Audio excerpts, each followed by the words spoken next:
बहुत से लोगों के प्रश्न आते हैं, बाबा क्रिया योग करते करते नींद आती है। मैं आपको स्पष्ट कर दूं, जब मन को आराम मिलता है, तुम्हारे मस्तिष्क के तंतुओं को, टिश्यूज ऑफ योर माइंड, तो वो रिलैक्स होते हैं। और जब वो रिलैक्स होते हैं तो आप मुद्दतों से सोए नहीं, ये आपको पता नहीं। आप समझते हो कि मैं रोज सोता हूं, कहां सोते हो? ये चिड़चिड़ापन, ये क्रोध, ये धैर्य का बात बात में खो देना,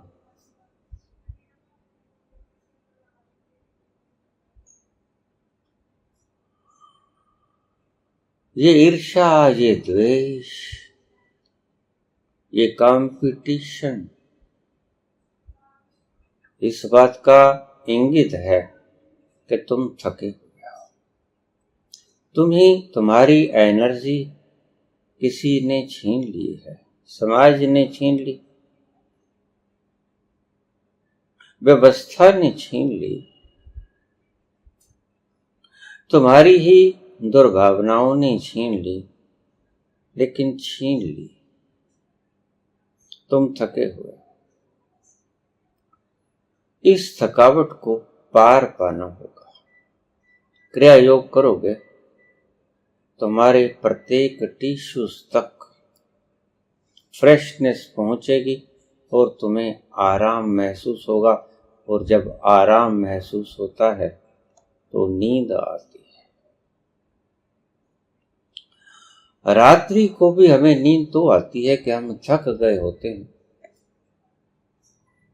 और हमारे टिश्यूज को मरम्मत की जरूरत होती है।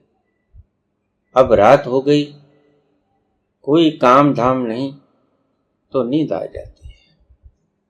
तुम थके हुए, तुम्हारी वर्षों की नींद भीतर पड़ी, तुम्हें पता नहीं।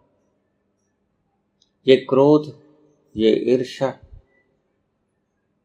ये दुख, ये व्याधियां, सभी तुम्हारी थकावट का परिणाम। 90% रोग तुम्हें नींद पूरी न होने के कारण होते हैं और तुम्हें इस चीज का पता भी नहीं, और कोई डॉक्टर तुम्हें बता भी नहीं पाएगा। तुम डॉक्टर से सब कुछ बता देते हो, ये नहीं बताते कि मैं सोता कम। जैसे कम खुराक मिली तुम कमजोर हो जाओगे, वैसे ही कम नींद मिली तुम व्यथित हो जाओगे,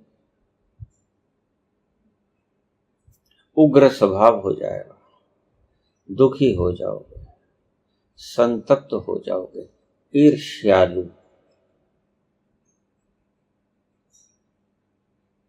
एक दूसरे से कंपटीशन लड़ोगे बेकार।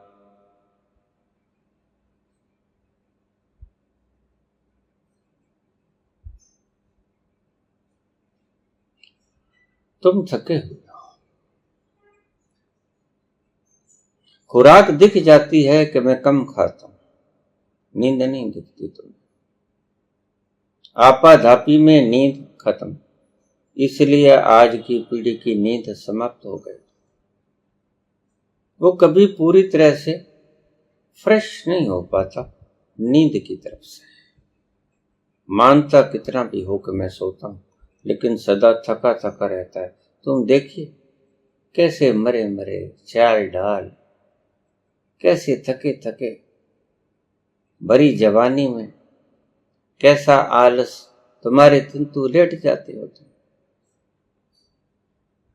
कुछ करने को जी नहीं करता। मुझे प्रश्न आ जाते हैं, पापा कुछ करने को जी नहीं करता, क्या मुझे वैराग्य हो गया है? अरे खाक वैराग्य हो गया है। अपनी नींद पूरी करो, अपनी खुराक पूरी करो। अभी इस जीवन में क्या वैराग्य हो गया? ऐसे तुमने क्या भोग लिया जिससे वैराग्य उत्पन्न हो गया?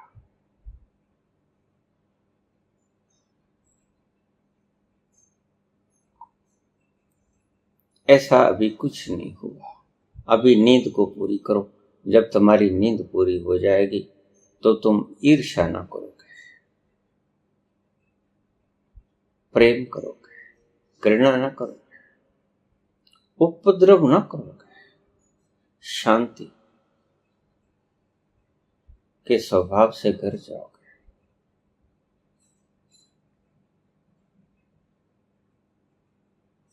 जब तुम्हारे सारे तंतु, टूटे हुए तंतु रिपेयर्ड हो जाएंगे तो तुम छीन नहीं सकते, दान कर सकते हो, भला मांग सकते हो, बुरा नहीं कर सकते।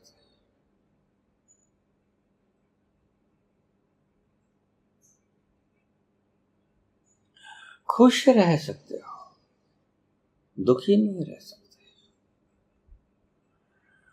द्वेष नहीं खा सकते, अपने आप को पीछे रख सकते हो। उसकी बराबरी ना करोगे, कंपटीशन ना करोगे तुम। ये सब थके हुए व्यक्ति की निशानियां, जो आज जीवन भयंकर धू धू करके जल रहा है, विश्व के किसी भी कोने में क्यों ना हो, उसका मुख्य कारण तुम्हारे दिमाग तंतुओं का टूट जाना और आराम ना मिलना, बेआरामी इसका मुख्य कारण।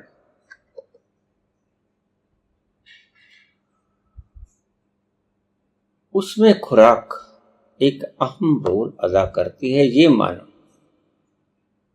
लेकिन खुराक तो आप रोज खाते हो, आराम पूरा नहीं करते।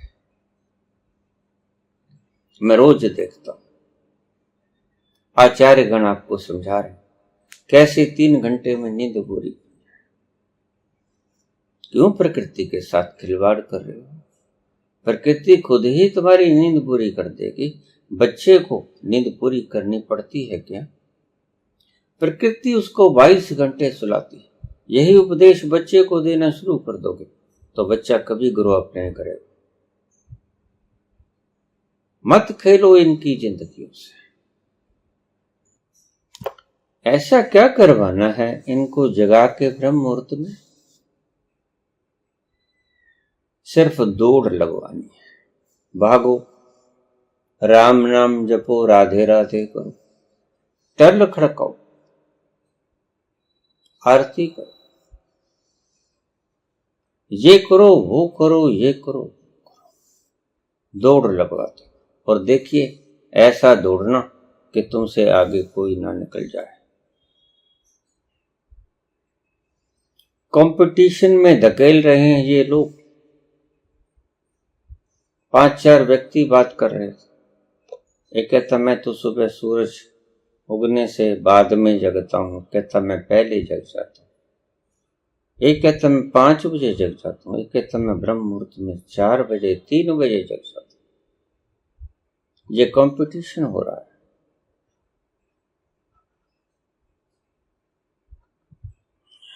खुद के जीवन से, खुद की खुशी से खिलवाड़ कर रहे हो और फिर कहते हो बाबा मैं दुखी क्यों?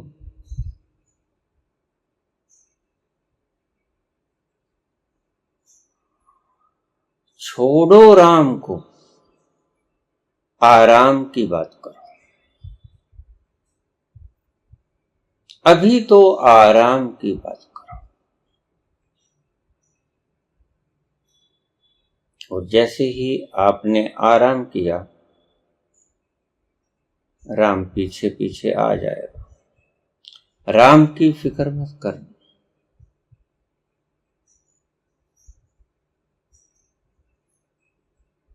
ये ईर्ष्या, द्वेष, गलानी, एक दूसरे के साथ झगड़ा, फसाद, दंगे, कत्लो गारत,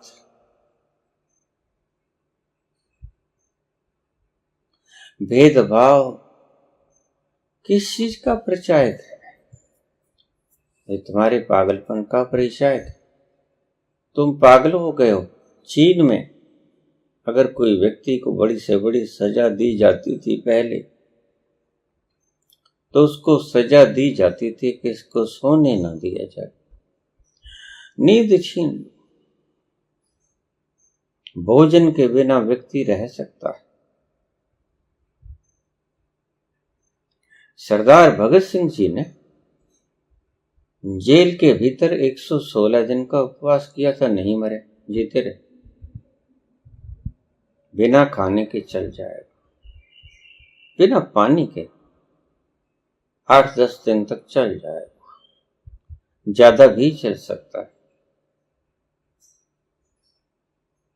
बिना हवा के कुछ मिनट तक चल सकता है, ज्यादा न चलेगा। बिना विश्राम के आप पागल हो जाओ। नींद सबसे जरूरी है भोजन के बाद। आज मिलने की खुशी में सिर्फ मैं जागा नहीं, तेरी आंखों से भी लगता है कि तुम सोया न था। तेरी आंखों से भी लगता है कि तुम सोया न था। धन्यवाद।